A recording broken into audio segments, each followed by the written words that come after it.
ஓம்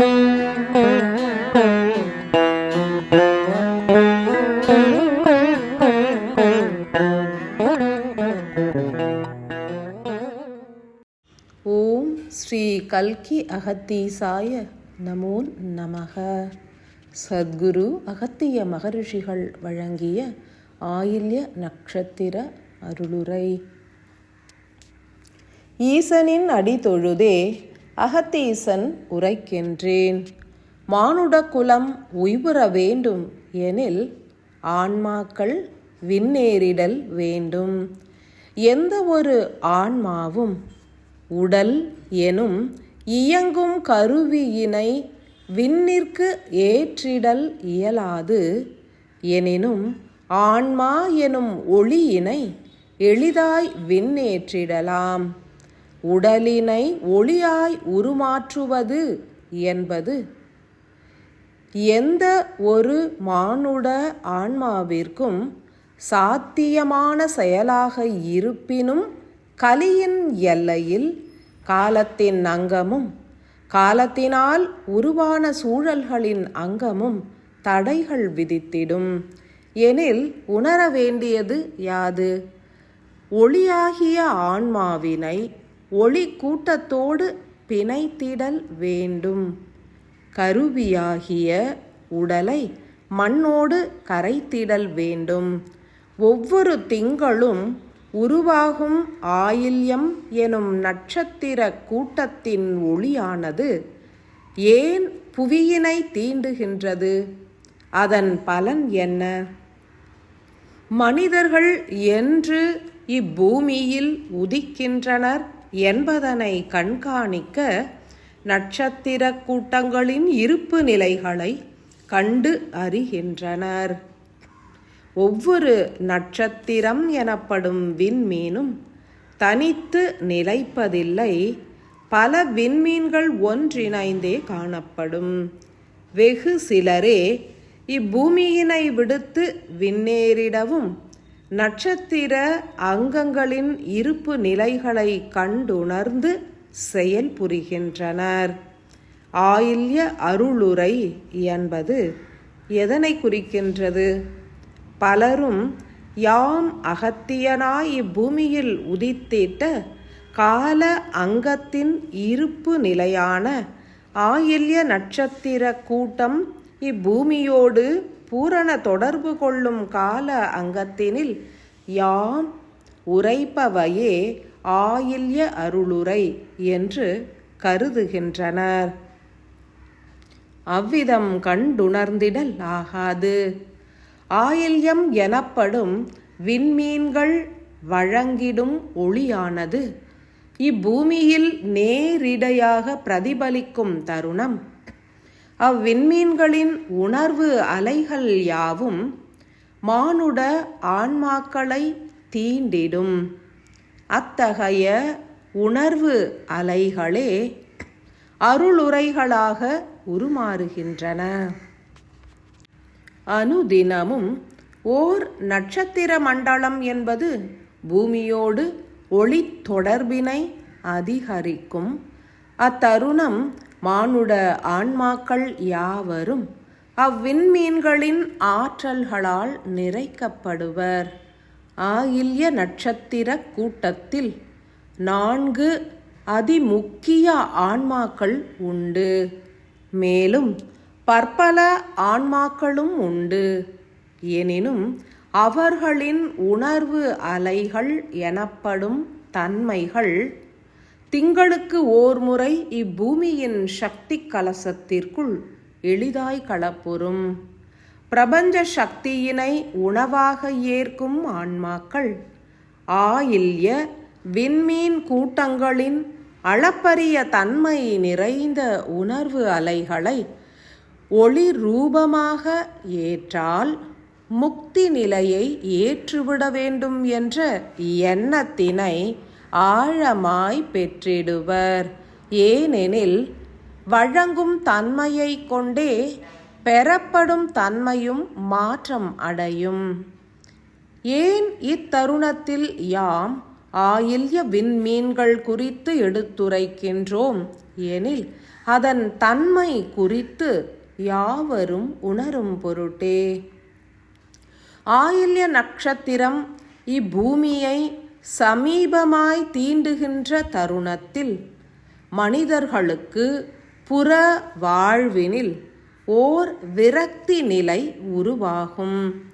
ஒவ்வொரு திங்களும் ஆயில்ய நட்சத்திரம் அன்று அனைவரும் உங்களுக்குள் எழுகின்ற உணர்வுகள், சிந்தனைகள் ஆகியவற்றை கண்காணித்தால் சத்தியமானது உணரப்படும். ஏனெனில் ஆயில்ய நட்சத்திரத்தினன்று மானுடர்களின் அகத்தன்மை என்பது ஓங்கிடும். புறப்பணிகள் சிறப்புறாது, ஆலயப் பயணங்கள் சிறக்கும். மேலும் தியான நிலைகள் எளிதாய் கைகூடும். பிறவாமை வேண்டும், முக்தி வேண்டும் என்ற எண்ணம் ஓங்கிடும். இவை யாவுமே ஆயில்ய நட்சத்திரம் அருளுகின்ற உணர்வு அலைவரிசைகளாகும். இதனை உணர்வு நிலைகளில் ஓங்கியே செயல் புரிபவர்களால் எளிதாய் ஏற்றுவிட இயலும். அறிவு கொண்டு சிந்திப்பவர்கள் உணர்ந்திட இயலாது.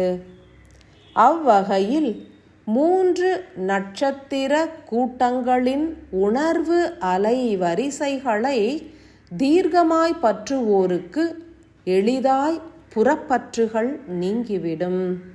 ஆயில்யம், கார்த்திகை மற்றும் பூசம் ஆகிய 3 நட்சத்திர கூட்டங்களும் முக்தி உணர்வு அலைகளை உருவாக்கும் ஆற்றல் பெற்றது. இதன் காரண காரியங்கள் பின்னர் விளக்கப்படும். ஆயில்ய ஒளி அலைகள் புவியினை வெகுவாய் தீண்டுகின்ற காலங்களில் முழுமையாக இறை ஈர்ப்பு பெருகிடும். 60 நாழிகை நேரமும் இறை சிந்தனைகளை ஏற்போருக்கு பெரும் புறப்பற்றுகள் எளிதாய் நீங்கும்.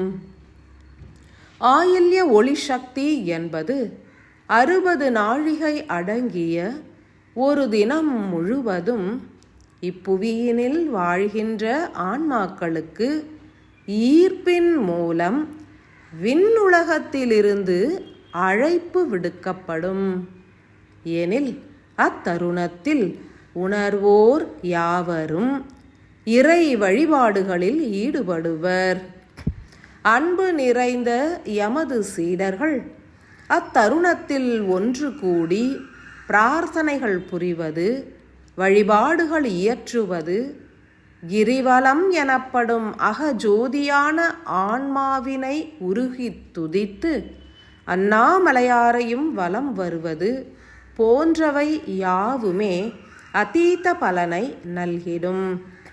பற்றுகள் விலகும், கர்மங்கள் கரைந்து மறையும், மாயை எனப்படும் சக்தி நிலையும் விலகி ஒளியினை தரிசிக்க உதவிடும். விஞ்ஞானம் உரைப்பது யாது என்றறிக. மானுட மனம் என்பது அறிவினை சாருகின்ற தருணத்தில் தர்க்கங்கள் புரியும், எதிர் வினாக்களை தொடுக்கும். எனில் அறிவின் மார்க்கத்தில் விஞ்ஞானபூர்வமாய் உணர வேண்டியது யாது? ஆயில்ய நட்சத்திர தினமதிலே நிகழ்வது யாது? சூரியன் எனும் ஒளி கூட்டமான சக்தி நிலை அணுக்களின் வீரியமான காந்த சக்தியானது புவியின் ஈர்ப்பு விசை கடந்த நிலையில் விண்வெளியில் அதீதமாய் வெளிப்படும் நட்சத்திரங்களின் ஒளி அலைவரிசையோடு கலப்புற்றே புவியினை அடைகின்றது. ஓசை எனும் ரூபத்தினில் ஒவ்வொரு உணர்வு அலைக்கற்றைகளும் உருமாறி இறைவனின் பேரருளாக ஆன்மாக்களை சென்றடையும். எனில் மூலமாய் உணரப்படுவது யாதெனில் அனைத்து ஆன்மாக்களும் சூரிய ஒளிக்கற்றைகளோடு அனுதினமும் களப்புறுகின்ற மாறுபட்ட மூலக்கூறுகளையே உணவாக ஏற்று இயங்குகின்றன. காரணம் உணர முற்படுவோர் அனுதினமும் உருவாகும் சூரிய ஒளிக்கற்றைகளின் மூலக்கூறுகளை பிரித்து உணர்ந்திடவே அறிந்திடல் வேண்டும். அவற்றின் தன்மையில் பல்வேறு மாற்றங்கள் காணப்படும். எனினும் அவற்றை எளிதாய் ஏற்கும் திறன் சந்திரனின் ஒளிக்கும் உண்டு, மானுட ஆன்மாக்களுக்கும் உண்டு. ஒளியின் மூலக்கூறுகளில் ஆகாய சக்தி அதிகமாய் பெருகியே காணப்படும். எனில் மானுட ஆன்மாக்களின் உள் மூளையில் எளிதாய் வெற்றிடம் பெருகிடும். 60 நாழிகையும் உணர்ந்து ஏற்போர் அதீத வெற்றிடத்தை பெற்றிடுவர்.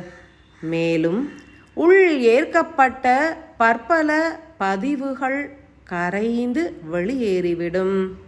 பல கர்மங்களை அனுபவிக்காத நிலையிலேயே கழித்துவிடவும் இயலும். எனில் மானுடர்கள் தன்மையினை உணர்ந்து செயலாற்றிடல் வேண்டும். பற்பல விண்மீன்களின் கூட்டங்கள் யாவும் விண்ணுலகிலிருந்து உயர்ந்து அண்டத்திற்கு பயணப்படும் காலம் உதித்துள்ளது. எனில் அவற்றின் ஆற்றல்களை கலியெல்லை மானுடர்கள் ஏற்காத நிலையும் உருவாகும்.